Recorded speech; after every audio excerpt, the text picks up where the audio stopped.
Hello दोस्तों, स्वागत है। कैसे हो आप सभी? आशा करता हूँ कि बढ़िया होंगे और अच्छे से तैयारी कर रहे होंगे। देखिए मित्रों, आज अपन 7th क्लास का जो टॉपिक पढ़ने जा रहे हैं, भक्ति एवं सूफी आंदोलन। भक्ति एवं सूफी आंदोलन। तो मित्र, ऐसा नहीं है कि आप मतलब टॉपिक को पढ़ते पढ़ते बीच में छोड़ दो कि ये तो बोरिंग लग रहा है वीडियो। नहीं, ऐसा नहीं है। अपने को टॉपिक को पूरा पढ़ना है पहले, फिर उसके नोट्स पढ़ने और फिर उसके क्वेश्चन आंसर पढ़ेंगे। इससे क्या होगा, अपना कॉन्सेप्ट क्लियर हो जाएगा। तो थोड़ा सा पेशेंस बनाए रखिए और वीडियो के साथ बने रहिए, जिससे क्या होगा कि अपने सारे जो भी डाउट होंगे वो क्लियर हो जाएंगे और अच्छे से अपने दिमाग में जो जो लाइनें हैं वो सेट हो जाएंगी। तो वीडियो के अंत तक जरूर बने रहिएगा। ईश्वर का सानिध्य प्राप्त करने के लिए अनेक तरीके अपनाए जाते हैं। इसके लिए लोग मंदिर, मस्जिद, गिरजाघर जैसे धार्मिक स्थलों पर जाकर पूरा पूजा आराधना करते हैं। हम कह सकते हैं कि ये लोग ईश्वर की भक्ति कर रहे हैं। देखिए, जो मंदिरों में, धार्मिक स्थलों पर जो पूरा पूजा आराधना करते हैं, उसी को ही भक्ति कहा जाता है। इस तरह भगवान की भक्ति का करने का, भगवान को याद करने का ये एक तरीका है। देखो, भगवान को याद करने का ये एक माध्यम हो सकता है मंदिर में जाना। समय समय पर देश में अनेक धार्मिक महापुरुष हुए जिन्होंने लोगों को भक्ति मार्ग का अनुसरण करने का उपदेश दिया। मध्यकाल में भी विभिन्न संतों द्वारा भक्ति आंदोलन की धारा बहाई गई। देखिए, ऐसे कई संत महापुरुष हुए हैं जिन्होंने मतलब भक्ति आंदोलन को और प्रेरित किया है। आगे है भक्ति आंदोलन का तात्पर्य। देखिए, भक्ति आंदोलन का तात्पर्य क्या है। भक्ति आंदोलन की उत्पत्ति संस्कृत के भज से हुई है। भक्ति जो शब्द है, उनकी जो उत्पत्ति हुई है वो संस्कृत भाषा का शब्द है भज, उससे हुई है, जिसका तात्पर्य होता है भजना या उपासना करना। जब व्यक्ति सांसारिक कार्यों से विरक्त होकर एकांत में तन्मयता के साथ ईश्वर का स्मरण करता है तो उसे भक्ति कहा जाता है। देखिए मित्र, जो कि व्यक्ति या फिर कोई इंसान, मनुष्य, जो सांसारिक कार्यों को छोड़कर एक अपनी स्थिर जगह पर जाकर या एक शांत जगह पर जाकर जो भगवान का स्मरण करता है, उसी को ही क्या कहा जाता है? भक्ति कहा जाता है। भक्ति करने वाले को क्या कहा जाता है? भक्त कहा जाता है। जो भक्ति करता है उसको भक्त कहा जाता है। आगे भक्ति आंदोलन का उद्भव। देखिए, भक्ति आंदोलन की शुरुआत कहाँ से होती है। भक्ति भारत में भक्ति की परंपरा अनादिकाल से चली आ रही है। कहा जाता है कि भक्ति की परंपरा का प्रचलन महाभारत के समय में भी था। देखिए, भक्ति की जो परंपरा का प्राचीन काल से भी प्रचलन रहा है। जब गीता में अर्जुन से भगवान श्री कृष्ण कहते हैं कि सभी धर्मों को छोड़ तुम मेरी शरण में आ जाओ, तब अर्जुन को भगवान श्री कृष्ण भक्ति मार्ग पर चलने का उपदेश दे रहे हैं। देखिए, जब भगवान श्री कृष्ण जो अर्जुन को कहते हैं कि आप मेरी शरण में आ जाओ, तो वो भी एक भक्ति ही बता रहे हैं।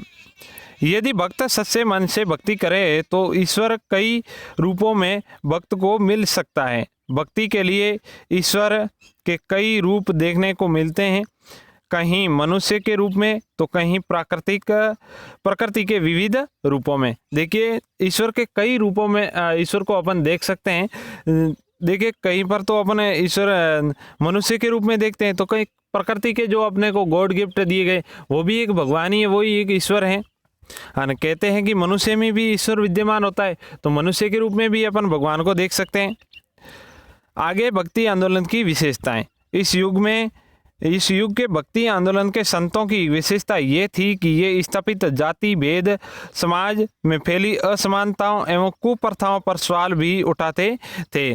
देखिए, भक्ति आंदोलन की एक विशेषता रही है कि जो भी संत होते थे वो ऐसे ही नहीं अपनी परंपरा नहीं चलाते थे, वो समाज में जो व्याप्त कुरीतियाँ होती थी उन कुरीतियों पर भी क्या करते थे? आवाज़ उठाते थे।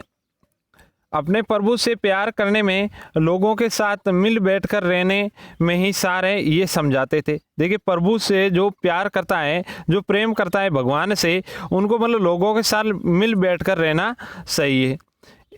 वे अपने अनुयायियों को सीख देते थे कि हमें परमात्मा द्वारा बताए गए मार्ग का अनुसरण करना सही है। भक्ति परंपरा से जुड़े सभी संत हर किसी से प्यार करने पर जोर देते थे। देखिए, भक्ति परंपरा से जो कोई संत रहा है वो कभी ऐसे नहीं कहेगा कि आप झगड़ा करो, वो करो, वो ऐसे नहीं, वो प्रेम से रहने के लिए कहते थे। इनकी रचनाओं में बार बार ये कहा गया है कि न कोई ऊंचा है और न कोई नीचा है, सभी मानव बराबर है। जो भी संत हुए हैं उन संतों ने यही उपदेश दिए है कि संसार में कोई ऊंच नीच की भावना नहीं है, सभी समान हैं। तो ये भक्ति आंदोलन की एक विशेषता है। आगे है भक्ति काव्य। अपनी बात को ये सीधी एवं सरल बोलचाल में कहते थे। अधिकांश भक्त संत अपनी बात काव्य के जरिए कहते थे। देखिए, सीधी बोलचाल में ये अपनी बात को कह देते थे, लेकिन अधिकांश जो संत हुए हैं वो कविताओं के माध्यम से या कहानियों के माध्यम से या फिर श्लोकों के माध्यम से अपनी बातों को समझाते थे। लोगों को इनकी बात आसानी से समझ में आ जाती थी। 14वीं सदी आते आते दक्षिणी भारत के अनुरूप उत्तर भारत में भी भक्ति परंपरा की धारा बहने लगी। भक्त संतों द्वारा रचित काव्य कई भगवान के प्रति प्रेम को प्रदर्शित करते हैं। देखिए, जो भक्तों के द्वारा, संतों के द्वारा जो काव्य रचित हैं वो भगवान के प्रति कहीं न कहीं प्रेम को प्रकट करते हैं। कहीं ईश्वर के अनेक रूपों की कथाएं सुनाई जाती हैं। समाज में फैली बुराइयों पर कटाक्ष होता, आडंबरों को नष्ट करने की बात आती और जाति भेद के खिलाफ आवाज उठाई जाती। संत कबीर और संत गुरु नानक आदि से जिस विचारधारा का उद्भव हुआ है उसकी लहर आज भी दिखाई देती है। मीराबाई के गीत आज भी लोगों को भगवत प्रेम के लिए प्रेरित करते हैं। आज भी भक्ति संतों की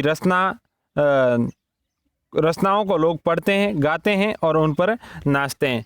देखिए, जो ही प्राचीन काल में जो भक्त हुए हैं उनकी रचनाएं आज भी लोगों के बीच में प्रचलित हैं और उनमें मतलब इतनी सरल बोलचाल में उनको अपनी भाषा में उन्होंने समझाया है लोगों को, और वो बातें भी लोगों को आसानी से समझ में आ जाती थी।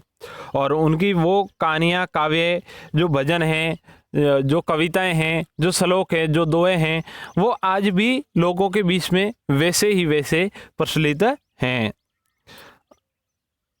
आगे है दक्षिण भारत में भक्ति धारा। दक्षिण भारत में भक्ति धारा, देखिए, भक्ति धारा को लोकप्रिय दक्षिण भारत में 7वीं एवं 9वीं सदी के बीच में देखने को मिली। देखिए, भक्ति धारा जो लोकप्रिय हुई है दक्षिण भारत में वो 7वीं और से 9वीं सदी के बीच में ये काल माना जाता है। इनमें बहुत लोकप्रिय हुई। तो कई बार पूछा जा सकता है, इसका श्रेय वहाँ के घुमकड़ी साधुओं को जाते हैं। देखिए, भक्ति आंदोलन का जो श्रेय है वो घुमकड़ी साधुओं को जाता है।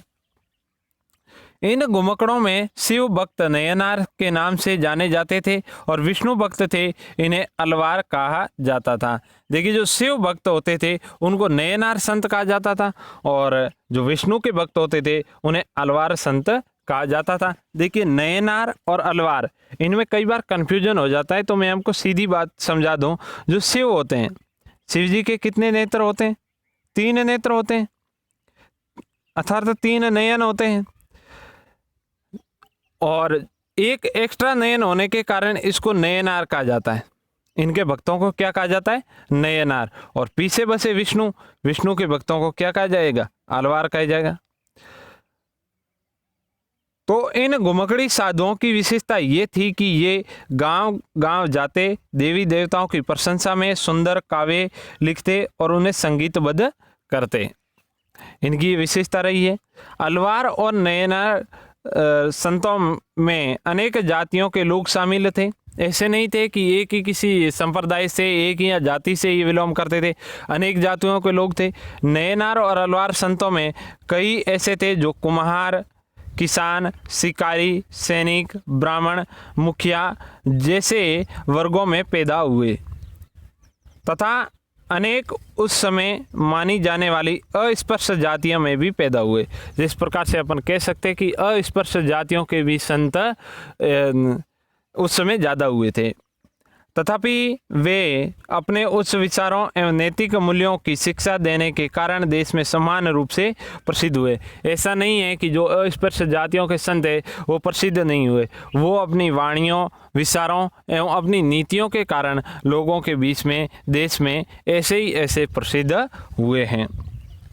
आगे अलवार संतों के कुछ नयनार संतों के नाम और अलवार संतों के नाम। देखो, नयनार संतों के नाम आते हैं कई बार अपार, सबंदर, सुंदरार, मणिकव सागर, ये हैं कुछ नयनार संत हैं। अलवार संतों में पेरिय अलवार की बेटी अंडाल और नम्मा अलवार और तोंडर डिपोडी अलवार, ये इन अलवार संतों के प्रमुख नाम हैं।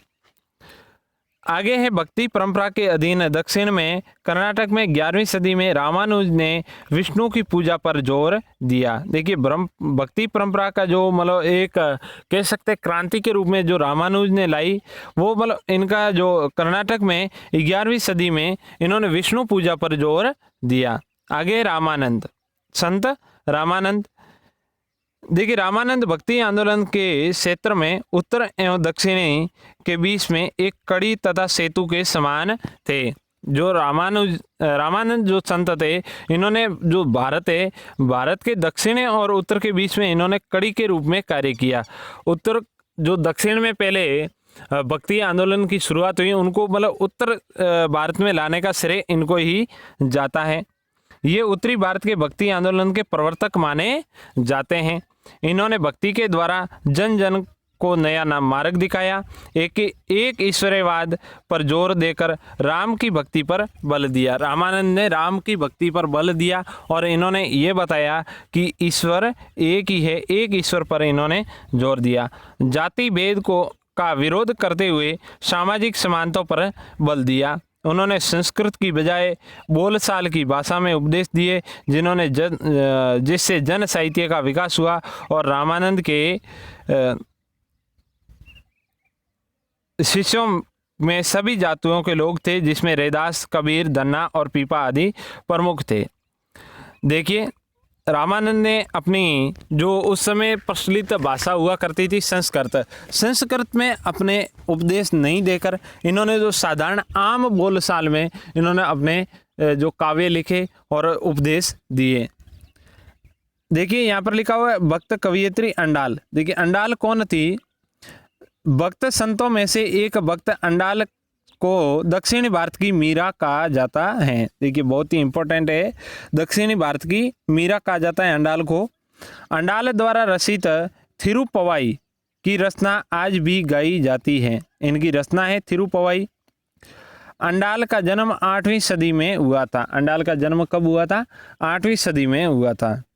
और यहाँ पर दिए गए हैं कि प्रमुख जो भक्त संत हुए रामानंद है, कबीर है, गुरु नानक, चैतन्य महाप्रभु, रविदास, दादू मीराबाई और सौखा मेला और समर्थ गुरु रामदास आदि ये प्रमुख भक्त संत हुए हैं। आगे हैं उत्तरी भारत में भक्ति धारा। दक्षिण भारत की बात कर चुके अपन अलवार और नयनारों की, और अब है उत्तरी भारत में भक्ति धारा। उत्तरी भारत में भक्ति धारा। देखिए, कबीर पहले संत उत्तरी भारत में प्रमुख संतों में से नाम आता है कबीर का। कबीर मात्र भक्त संत न होकर बड़े समाज सुधारक थे। इन्होंने समाज में फैली कुरीतियों का डटकर विरोध किया। जन साधारण की भाषा में उन्होंने बताया कि प्रभु सबके हैं, उन पर किसी वर्ग, व्यक्ति तथा जाति धर्म का अधिकार नहीं है। इन्होंने देखिए समाज में जो जो कुरीतियाँ फैल रखी थी, उन कुरीतियों का घोर इन्होंने विरोध किया था। और जन साधारण में इन्होंने बताया कि लोगों के बीच में ये इन्होंने बात बताई कि भगवान सबके एक ही है, उस पर किसी का अधिकार नहीं है। ये बताने का श्रेय श्री कबीर को जाता है। कबीर धार्मिक क्षेत्र में सच्ची भक्ति का संदेश लेकर प्रकट हुए थे। महात्मा बुद्ध के बाद कबीर, गुरु नानक आदि ने भी जातीय असमानता का विरोध किया। देखिए, कबीर के बाद में महात्मा बुद्ध ने पहले इनका विरोध किया था समाज में कुरीतियों का। उसके बाद में कबीर के बाद गुरु नानक ने भी जातीय असमानता का क्या किया? विरोध किया। कबीर के अनुसार सभी व्यक्ति जन्म से समान हैं। जिस व्यक्ति ने अपने पवित्र कर्मों से भक्ति को अपनाया उसकी जाति का संबंध पूछना अनुचित है। देखिए, ये इन्होंने कबीर ने एक बहुत बड़ी बात बताई कि जिन लोगों ने अपने पवित्र कर्मों से भक्ति का मार्ग अपनाया है उनको किसी जाति का संबंध पूछना उपयुक्त नहीं है, ये एक अनुचित है। कबीर कर्म की श्रेष्ठता पर बल देते थे। ईश्वरीय एकता के संदेश के कारण हिंदू व मुसलमान सभी उनके अनुयायी बनने लगे। समकालीन समाज व धर्म के क्षेत्र में उनकी बातों का महत्वपूर्ण प्रभाव पड़ा। कबीर के उपदेश हमें साखियों एवं पदों में मिलते हैं। जो कबीर ने जो उपदेश दिए हैं, जिन उपदेशों का इन्होंने संकलन किया है, वो किस रूप में मिलते हैं अपने को? साखियों एवं पदों के रूपों में मिलते हैं। कबीर ने बाहरी आडंबरों का कड़ा विरोध किया।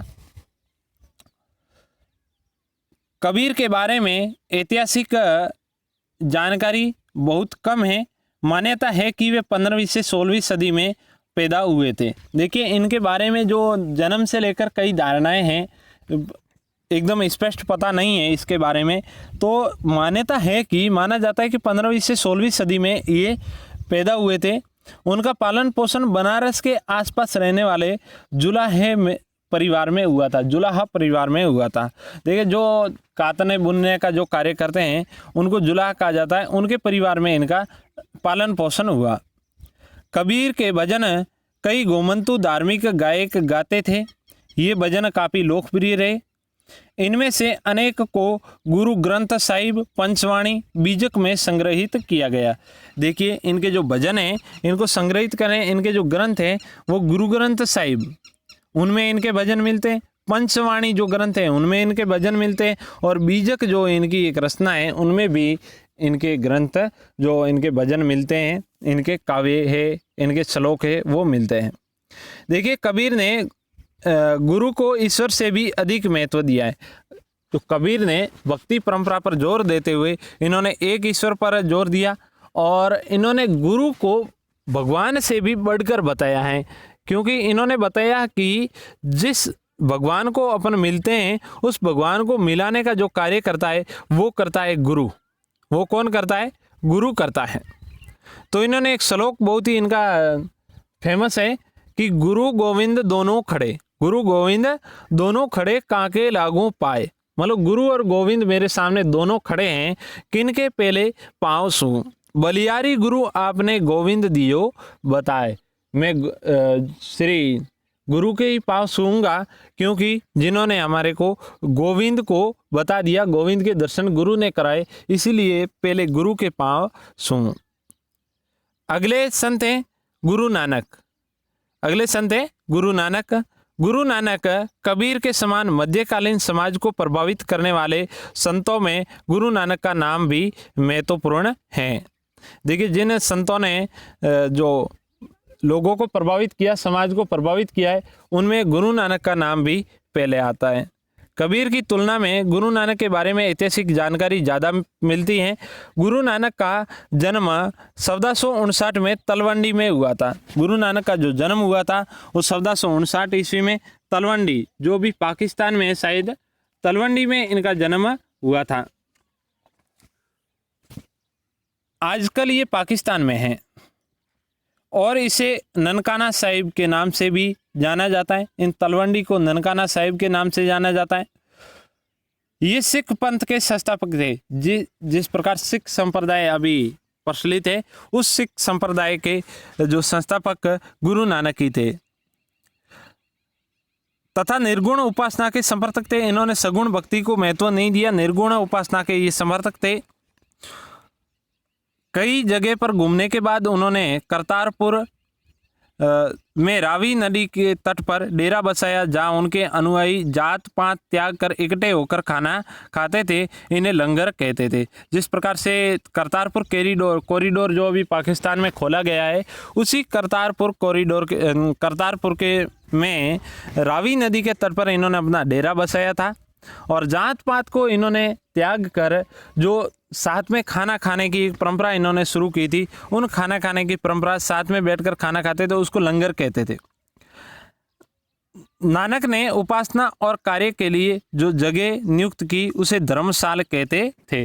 जो इन्होंने उपासना एवं जो भक्ति के लिए जो कार्य करने के लिए जो एक जगह निश्चित की गई थी उनको इन्होंने क्या नाम दिया? धर्मशाला नाम दिया, धर्मशाला। आजकल उसे गुरुद्वारा भी कहते हैं। जिस धर्मशाला पहले कहा जाता था उस धर्मशाला को आजकल गुरुद्वारा भी कहते हैं। नानक के अनुयायी सभी जातियों से थे। नानक के जो जो अनुयायी थे, जो जो इनके समर्थक थे, जो उनको इनके भक्त थे, वो सभी जातियों से संबंध रखते थे। नानक ने अंधविश्वासों और गलत मान्यताओं को दूर करने का प्रयास किया। वे हिंदू मुसलमानों के समान दृष्टि से देखते थे। हिंदू और मुसलमानों में ये भेद नहीं करते थे, हिंदू मुसलमानों को समान दृष्टि से देखते थे। नानक ने अपनी बातों को सीधी एवं सरल भाषा में कहा। इन्होंने अपनी बातों को सीधी एवं सामान्य बोलचाल में बताया गया। मुस्लिम संतों का सत्संग भी उन्होंने किया। गुरु नानक के मत में सच्चा समन्वय वही है जो ईश्वर की मौलिक एकता और असर से मानव की एकता को पहचानने में सहायता दे। देखिए, गुरु नानक के मत में सच्चा समन्वय वही है। देखिए, इन्होंने कहा सच्ची बात वही है जो ईश्वर को मौलिक एकता एवं असर से, उसके असर से मानव की एकता को पहचानने में सहायता दे। देखो, इन्होंने कहा ईश्वर की जो मौलिक एकता है उनके और मानव की एकता को पहचानने में जो सहायता दे वही सच्चा समन्वय है।